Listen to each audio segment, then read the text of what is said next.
What if I told you that your grandmother's kitchen had features that most modern kitchens are desperately missing? For the last decade, we've been so focused on making kitchens look sleek, minimal, and open that we stripped away the things that actually made them work. And now, designers and homeowners are quietly bringing these features back because it turns out the old ideas weren't outdated. They were ahead of their time. Today, we're looking at 9 forgotten kitchen features, grouped by the 3 biggest problems they solve, plus a few bonus ones the audience demanded. If you're finally doing the kitchen you've been thinking about for years, these are the features that make the difference between a kitchen that looks good and one that actually works for your life. And if your kitchen already has some of these, you'll finally understand why it works so well. Most of these don't require a full renovation, and some cost almost nothing to add. Hit subscribe and like. It takes 1 second. We're starting with the problem that wastes more time and money than any other in the kitchen: not being able to find what you already own. How much money are you wasting because you can't see what you already have? Here's something that happens in almost every modern kitchen. You go to the store, buy a can of tomatoes, come home and discover 3 cans already hiding in the back of a different cabinet. It happens because food storage in most kitchens today is scattered, split across 6 or 7 separate cabinets with no organizing logic. A dedicated pantry eliminates this overnight. One single zone, whether it's a walk-in room, a tall floor-to-ceiling cupboard built into your cabinetry, or even a freestanding bookcase fitted with baskets and door racks, where all your dry goods live together.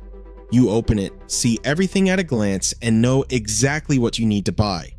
If space is tight, a simple IKEA Billy bookcase with added door organizers can function as a surprisingly effective mini pantry in a small apartment kitchen. Concept isn't about having a luxury feature. It's about not buying pasta you already own 3 times a month. But knowing where your food is solves only half the problem. The other half is knowing where your spices are, and most kitchens get this dangerously wrong. Why is the most convenient spice storage actually destroying your food? Slim pull-out spice racks built into narrow gaps in the cabinetry are a genuinely brilliant use of wasted space. But there is a critical mistake in how almost everyone installs them, and it is silently ruining your cooking. The instinct is to put the rack directly next to the stove. Logical, right? That's where you're cooking. But heat from the cooktop causes the essential oils and spices to evaporate, the compounds responsible for all the flavor, aroma, and potency. Research shows spices stored near heat sources lose flavor up to 3 times faster than those kept at room temperature. Steam from cooking adds moisture that causes clumping and can even promote mold in ground spices. And there is a second problem. When the pull-out rack sits at floor level, you are staring down at a row of lids, not labels. You have to bend or squat every time to find what you are looking for. The smarter approach is to keep the slim pull-out concept. It is an excellent use of otherwise wasted space, but position it at least 1 or 2 cabinets away from the stove, and at a height where labels are visible at a glance. Counter level or upper cabinet height is ideal. Close enough to grab while cooking, far enough to keep your spices tasting the way they should. Spices and dry goods. Solved. But what about the dishes and glasses you use every day? This next debate has been raging in kitchen design for years. Were we wrong to tear down all those upper cabinets? Open shelving became popular because it looks lighter, feels more airy, and costs developers less to install than full cabinetry. And in certain kitchens, homes with a large walk-in pantry, or kitchens where you cook very little and have a curated collection of ceramics to display, it can work. But for a kitchen that gets used every day, open shelves become dust collectors within weeks and grease magnets anywhere near the cooktop. If you live in Florida, Texas, or anywhere with year-round humidity, it is even worse. Moisture in the air accelerates that greasy film on everything left exposed. Keeping open shelves looking styled and organized becomes a chore that never ends. Closed upper cabinets are making a quiet comeback for one simple reason. They hide the reality of daily kitchen life. The most practical setup for most kitchens combines closed cabinetry for the majority of storage, with a small section of open shelving for a few beautiful pieces positioned away from the stove, and glass front cabinets where you want to display glassware while keeping it enclosed and clean. It's the balance that actually works in real homes. That handles what is above the counter, knowing where things are and being able to reach them. But there is a different kind of frustration that happens below the counter, on the counter, and at the sink. The kind that makes using your kitchen every day harder than it should be. Why does getting a pot out of your lower cabinet feel like a rescue? You open the door, crouch down, shove things aside, reach into the back of a dark cabinet, and pull out a pot you forgot you owned. Meanwhile, the things you actually use daily are buried behind everything you rarely touch. That back half of the cabinet is dead space. You are paying for storage you almost never access. Replacing lower cabinets with drawer banks changes everything. Instead of reaching in, the contents slide out to you. You stand at a comfortable height, look down, and everything is visible and organized. Whether you are the one cooking every day, or your partner is, this single change transforms how the kitchen feels to use. And for anyone who finds kneeling on a kitchen floor uncomfortable, drawers are not just about organization. They are about daily physical comfort. Drawers cost more than basic cabinet boxes, which is why builders often skip them. But if you are renovating your own kitchen, this is one of the best investments you can make, because you actually use 100% of the depth you are paying for. One honest limitation: drawers have a fixed height. Tall items like stand mixers do not always fit. For those, a cabinet with adjustable pull-out shelves is the better option. And if full drawer replacement is not in your budget, retrofit pull-out trays from brands like Reve Shelf into existing cabinets, roughly $80 to $100 per unit, and the accessibility improvement is dramatic. Accessing what is below your counter is solved. But what about the mess that lives on your counter? What if every appliance on your counter could vanish behind a single door? Coffee machine, toaster, blender, air fryer, each one useful, all of them together? A cluttered countertop that makes even a clean kitchen look messy, especially in open-plan homes where the kitchen is visible from every angle. The appliance garage, a small cabinet built directly onto the countertop with a door that closes, lets daily use appliances stay plugged in and ready, but hidden when not in use. Modern versions use flip-up doors, pocket doors, or bifold panels that tuck away neatly when open. In smaller kitchens, a deep drawer with an interior electrical outlet serves the same function. Appliances stay hidden and connected without eating counter space. One critical safety note: toaster manufacturers, including Dualit, explicitly advise against operating a toaster inside any enclosed cabinet due to fire risk. The heat combined with the enclosed space creates a genuine hazard. Always pull a toaster out onto the open counter before use, and return it only when fully cooled. Coffee makers and blenders are generally safe inside enclosed cabinets, but any appliance generating significant heat like toasters, toaster ovens, or waffle makers should only be used in the open. Your countertops are clear. But there's one more daily use feature that solves a problem most people don't even realize they have. What if your sink could do the job of that ugly plastic dish rack? That bulky dish rack sitting next to your sink, dripping onto the countertop and taking up precious space, exists because modern sinks weren't designed to handle draining. Drainboard sinks were. These have an integrated sloped surface with grooves that guide water directly back into the basin. No rack needed, no standing water damaging your countertops, no mold growing in hidden crevices. They also solve a problem that undermount sinks quietly create. The seam between the sink rim and the countertop traps moisture and breeds mold over time.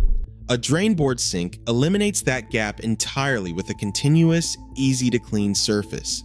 Less common in the US, but still popular in Australia and Europe, stainless steel and fireclay drainboard models are worth considering if you're replacing a sink, especially if you hand wash regularly.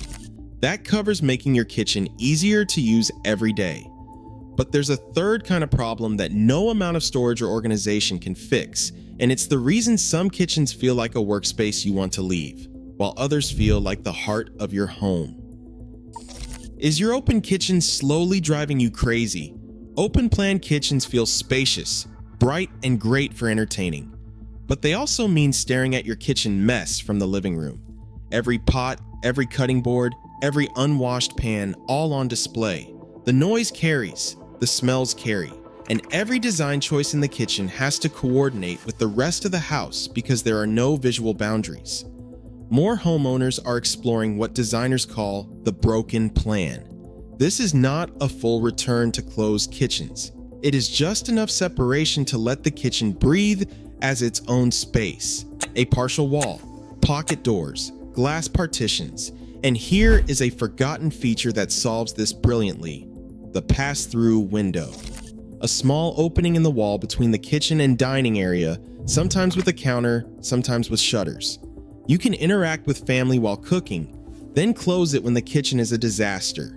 It gives you the best of both worlds at a fraction of the cost of tearing down or rebuilding a wall. Separation gives your kitchen its own identity, but there is one spot within the kitchen itself that creates moments no island bar stool can replicate. What's the one spot in a kitchen that makes people sit down and stay? Not the island, not the counter, a breakfast nook. That cozy little dining corner tucked into a window or fitted into a corner with a small table and built-in bench seating does something an island stool simply can't. It creates intimacy. You're facing each other, sitting closer. The space naturally encourages conversation, instead of someone perching awkwardly on a stool while the other person stands. Benches take up far less room than chairs pulled in and out. Many include hidden storage under the seats. Even in a small kitchen, a narrow corner with a drop-leaf table and a compact bench creates this feeling without consuming precious floor space. One important detail: invest in comfortable seating with proper back support and cushions. A beautiful nook that nobody wants to sit in because the bench is hard and backless defeats the entire purpose. Your kitchen has a place to gather, but the last feature affects how the entire room feels the moment you walk in. It's a shift happening across the design industry right now. What's the one material that makes a kitchen feel alive instead of flat? For years, kitchens were dominated by painted cabinets, especially the all-white look. Clean and bright, but also flat, cold, and showing every scuff the moment real life happened. Natural stained wood is making a genuine comeback. Walnut, white oak, quarter sawn oak, materials that showcase the grain instead of hiding it under paint. Wood adds warmth, texture, and depth instantly. It makes a kitchen feel less like a row of identical flat panels and more like it's filled with real furniture. There's a practical benefit too. Stained wood hides everyday wear far better than painted surfaces. The kitchen ages gracefully instead of looking worn the moment someone bumps a cabinet door. And one more modern feature worth building into any 2026 kitchen: a proper waste sorting station. Most households now separate trash, recycling, and food waste. Planning for a double or triple pull-out bin system during renovation, rather than retrofitting later, saves counter space and eliminates the pile of mismatched bins that can clutter the floor. Most of these features do not require custom cabinetry.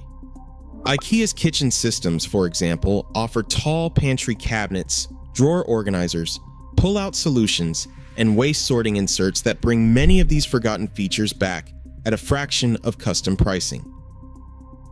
When you install open shelving because it looked beautiful in a magazine without thinking about who's going to dust it every week, that's following.